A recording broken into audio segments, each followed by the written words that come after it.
Hello, and welcome to the Harrison Bridge Show. Today, we're discussing what energy executives need to know about humans. Joining us is Damian Dowling. Damian holds a master's degree in both science and psychology. He's a committee member of Pride in Energy. He's an ambassador for the Tackling Inclusion and Diversity in Energy initiative, and he's also an energy professional working for NLX, specializing in demand-side response. Damian, welcome to the show. Hello, Lee. Great to be here, and hello to everybody who's joined us today. Thank you, Damian. And I'm also joined by our equally talented MC, Kirsty Ames. Hi, Kirsty. Hi, Lee. My resume is slightly less impressive, I have to say. But yes, today I'm going to be here. So I'm going to be handling all of the questions that you guys have. Damian has gracefully said that he will answer any. So as we go through today, we've got a really good show. If you have any questions, just pop them in the comments and I'll be sure to bring them up. Thank you, Kirsty. So, Damian, energy is behind other sectors and key areas according to the Stonewall Workplace Equality Index. So that's the benchmarking tool, isn't it, for employers to measure their progress on lesbian, gay, bi, and trans inclusion. What are some of the reasons for this, and what problems does this cause for underrepresented groups like the LGBTQI plus community? Very interesting question. The reasoning is always quite tricky. I suppose the goal really to begin with of all my discussions is to be data driven, coming from a science and a psychology point of view, using those qualifications really with the organization Pride and Energy and Tide. It's really to gather data. Now, anecdotally, some of our respondents to those surveys have mentioned that within the industry, they felt that it's maybe a little bit behind in terms of the guys in the field might laugh at me or react negatively to a pride campaign, or that the energy industry is maybe a men's club. Now, those are just singular statements. So what I'm saying is they're very important, but what we want to do is get the wider scale data and answer and really come back to you with some honest data-driven responses on that. So the goal really, and a great introduction to Pride and Energy and Tide, is that we are surveying and we are working to open EDI doors and to get everybody in the energy industry to help us answer that question. Thanks, Damian. So there's anecdotal evidence that suggests that there could be a problem. We haven't yet got the data, and it's obviously quite a new area, isn't it? I do feel like a lot of organisations have had quite a strong focus on gender diversity, but perhaps a lot more work needs to be done on other underrepresented groups. Is that consistent with any of the feedback you've had from Pride and Energy? Yes, so I don't know if that kind of lends itself to intersectionality and a question we're asking there on really understanding that it's not a singular label to put on one minority and to work in silo. I'll give two stats that in 2017, the BBC had a survey where they found 63% of women hadn't reported the fact that they'd been sexually harassed in the workplace, and 79% of men likewise. And we think, okay, that's 2017, things have moved on, but the Pride and Energy survey in 2021 found 10% of individuals had received discrimination based on their gender, and that rose to 14% in 2022. So really, we're kind of moving in the wrong direction in that regard, and we need to understand how all these communities interact. So when you talk about outside of LGBTQI+, that's essential, because the intersectionality or the lived experience of somebody who's maybe L or G, they're not just lesbian or gay. They may also be discriminated against because they're a woman in the workplace, or because of their skin color, or because of their age. And really, we have to understand the richness of individuals in the workplace and how to move towards full EDI. We can't just silo our great work into individual labels, but to move towards that multifaceted journey where an organization kind of brings it all together and has that full conversation. So it's talking about full sustainability. We've all got these goals for 2050. We want to get to net zero, and that amazing energy efficient world of tomorrow won't be very much if it's socially polluted. if we have one minority that has rights and other minorities that don't, it's not a socially valuable world to live in, even though it might be energy efficient. Thanks, Damien. So there is a problem in terms of sexual harassment then, in terms of minority groups. And then intersectionality, I guess not every person will understand that term, mightn't they? So I think, am I right in saying that's the idea that different aspects of a person's identity, such as race, gender, etc., intersects to shape their experiences in unique ways? Like, could you perhaps just give me maybe an example of how that kind of plays out in layperson's terms, please? Yeah, of course. I suppose the very important thing is visibility, and I'd like to mention a bit more about that, but maybe we'll come across that later. Visibility is really important because you're identifying the individual, and that individual is not just lesbian or gay. They will have more to their identity. And if they feel that they're being accepted in one area and recognized in one area, it doesn't mean that they're getting the, I suppose, support that's needed mentally and within a community, because they're a lot more than just one label. So that intersectionality is about understanding that our world is a lot more complex than just one minority and just one siloed piece that we need to work on. So that's why it's so important for organizations. And in a way, at the beginning of working on diversity and inclusion, a lot of organizations would have worked in that siloed approach, and it was almost like a low-hanging fruit.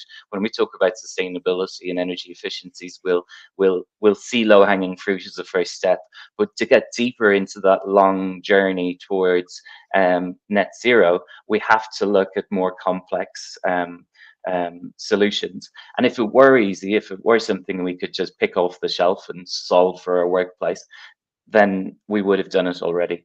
The reason it's complex is because individuals are complex. They're more than one part, and that's what intersectionality is really.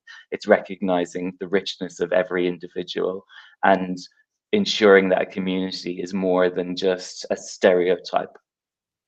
Thanks, Damien. So making sure that you're looking at the diversity of the individual, and it's important that organisations aren't just focusing on one area. They need to think about it all together. Otherwise, they're kind of overlooking the complexities of within marginalised groups. Yeah, exactly. Yeah. Okay. Thank you. Kirsty, do we have any questions in the chat before we move on? Not so far, not so far. And I'm very much enjoying this. I'm writing down notes left, right, and centre. So not so far. If you do have any questions, feel free to bring them up. Thank you. So Damien, what are your top 3 tips for executives and organisations to be more inclusive, specifically with the LGBTQI+ community in mind? Yes, Lee.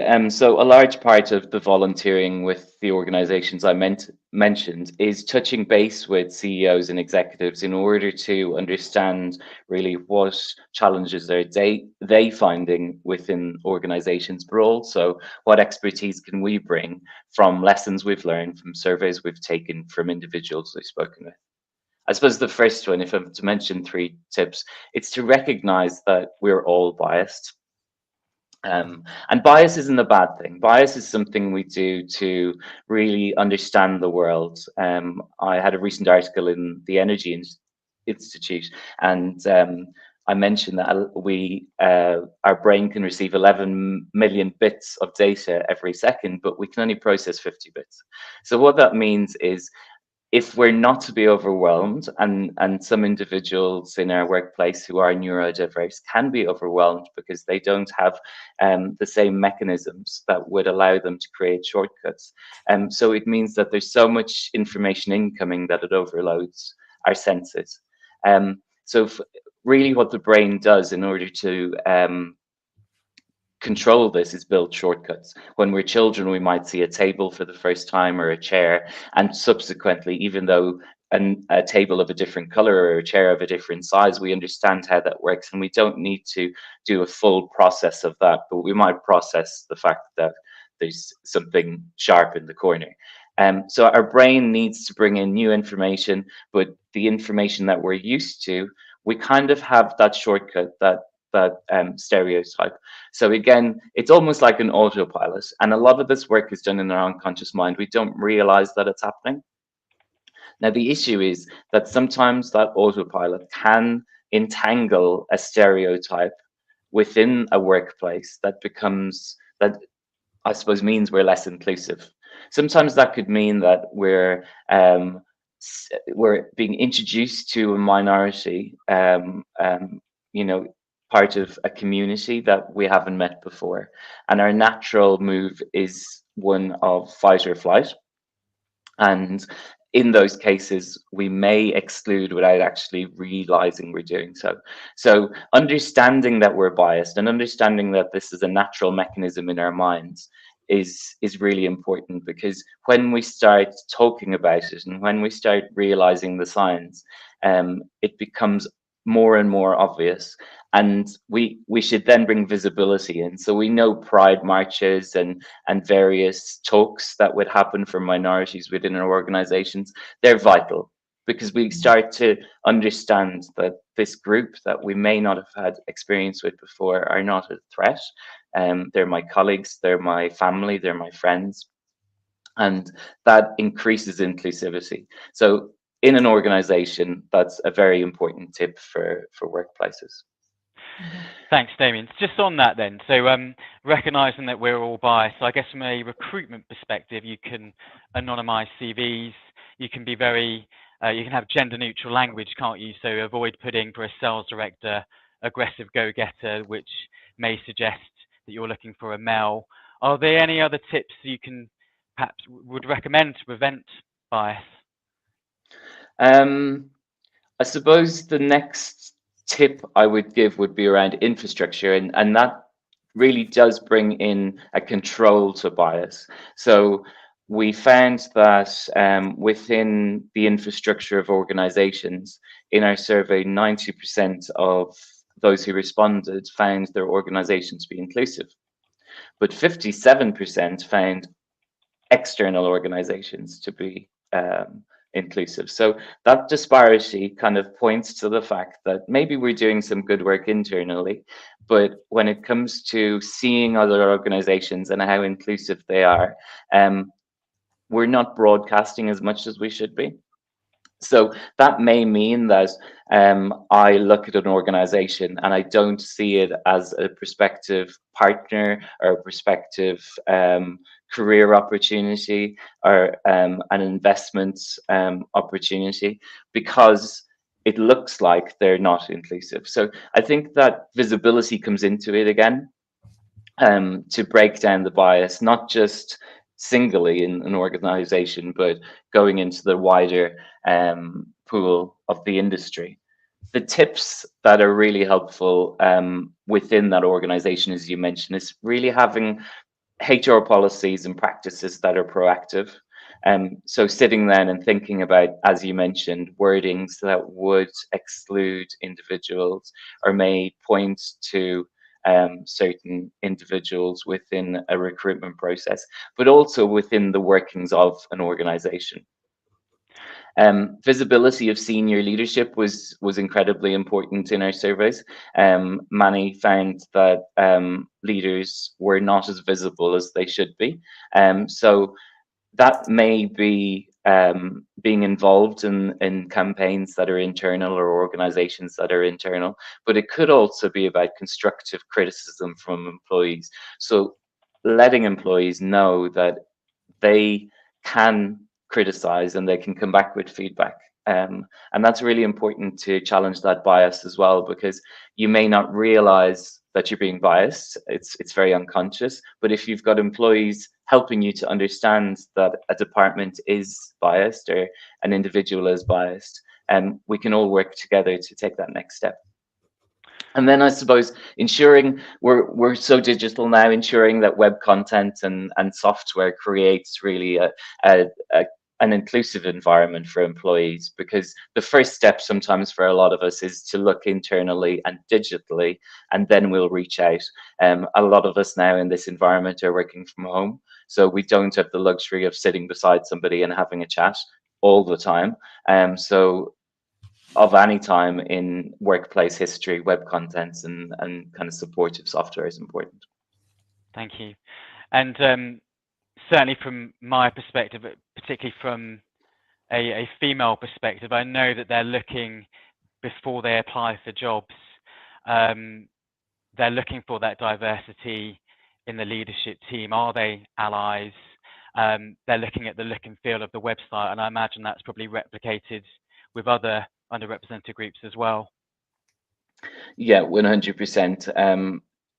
We really have to think that we are in a digital space, and that we can exclude people, not just because of the language we use and the approach that we're taking and the visibility we're giving to minorities, but also I touched on neurodiversity. There are websites that can exclude individuals that may find it difficult to access and navigate certain websites. So there's a lot of information there that within the infrastructure of a workplace, you can really make life more inclusive for both employees and prospective investors or employees.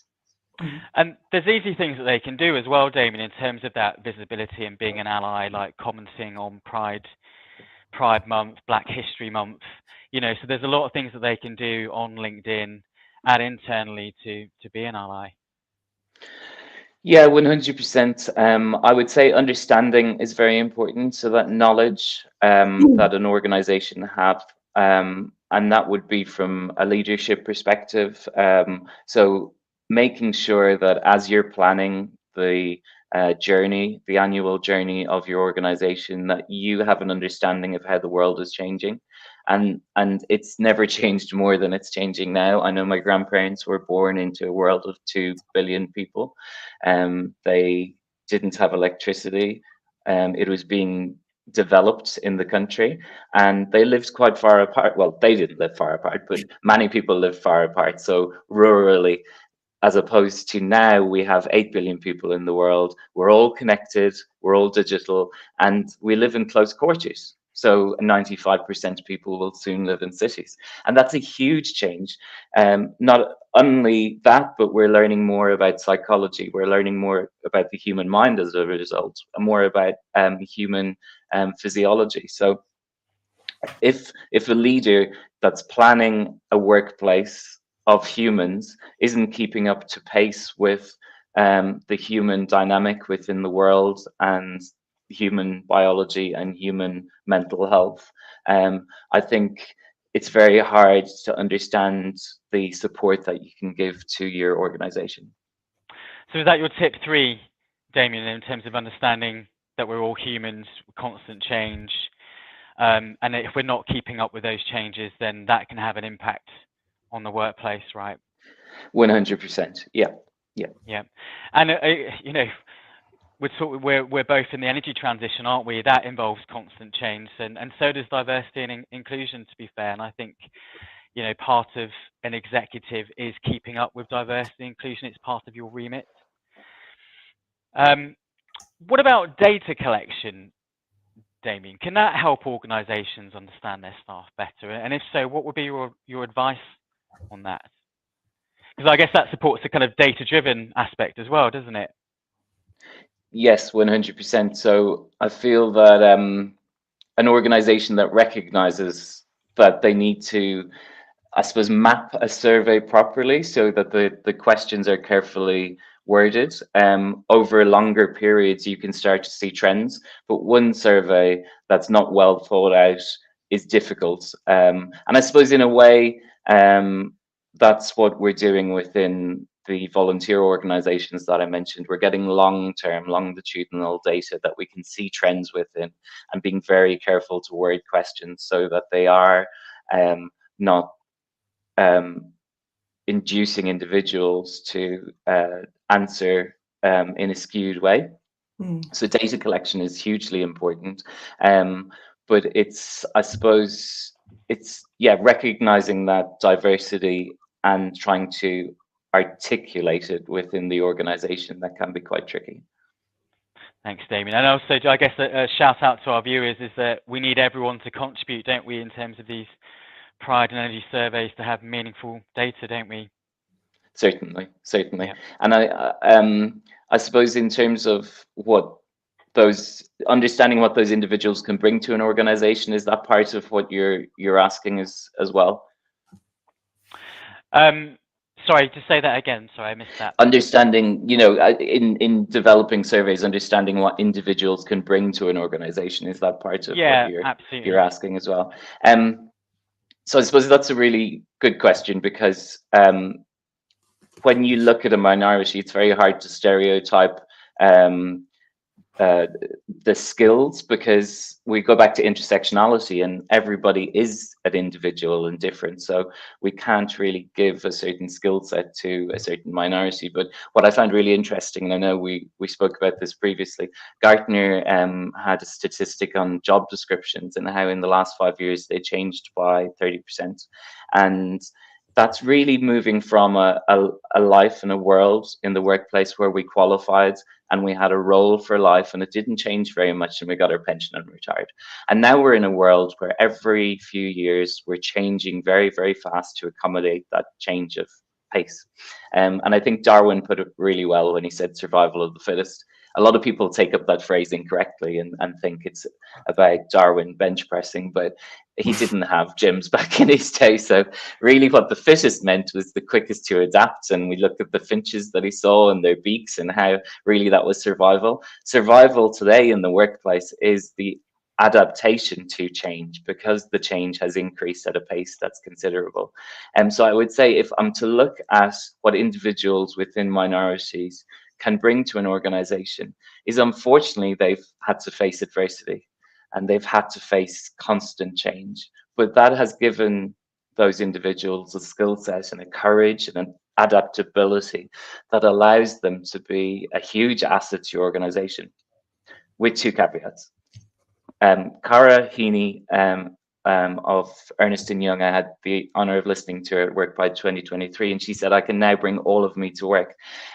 And I've talked about how minorities are a real asset for the industry, but if you're an individual that feels you have to hide in the workplace, you're using a huge amount of energy to do that.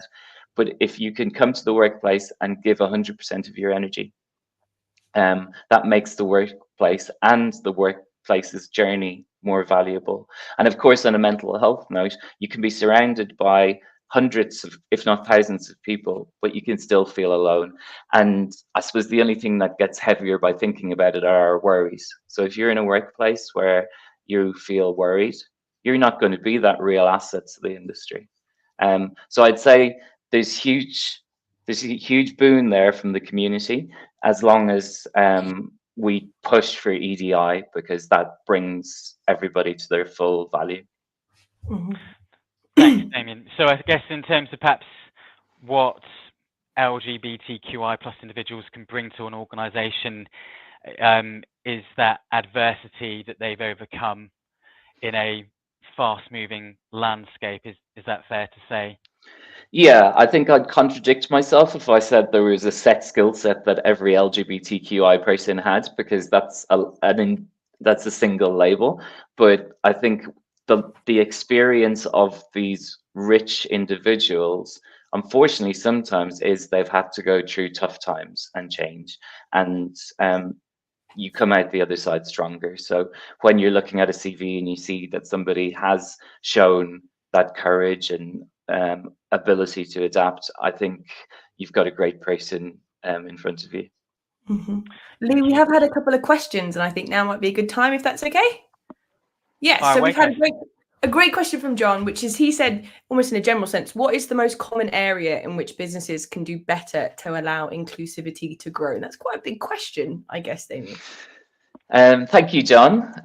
So it's different for every company, and if it were an easy answer, we'd have done it by now, I think. I would say that the organizations I'm with are voluntary organizations, but we're getting more and more involved with understanding how organizations are different. But then the next step is to bring us together as a community. So yes, of course, we can help with the low-hanging fruit, which are the procedural sides, the infrastructure, the visibility.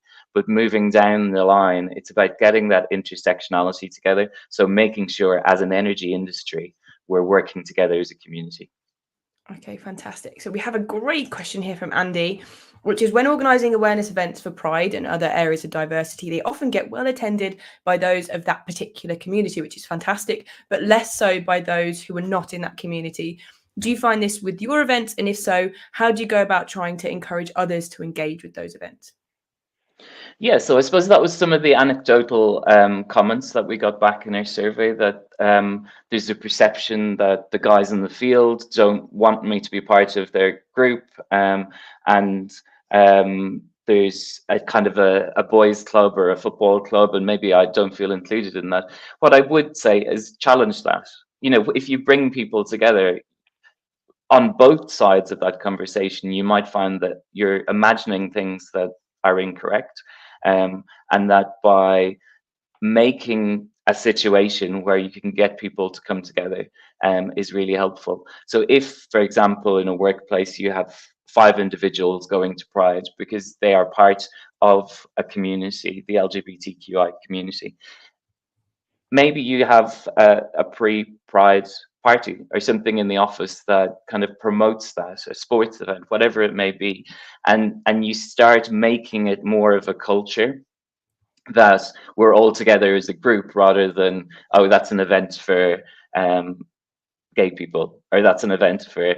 So I think once you take away that stigma that I'm not part of that club, or you are part of that club and I don't identify there, I think when you work as a workplace, kind of bring people together as a community, irrespective of what they may see their labels as, they start looking at it in a human way.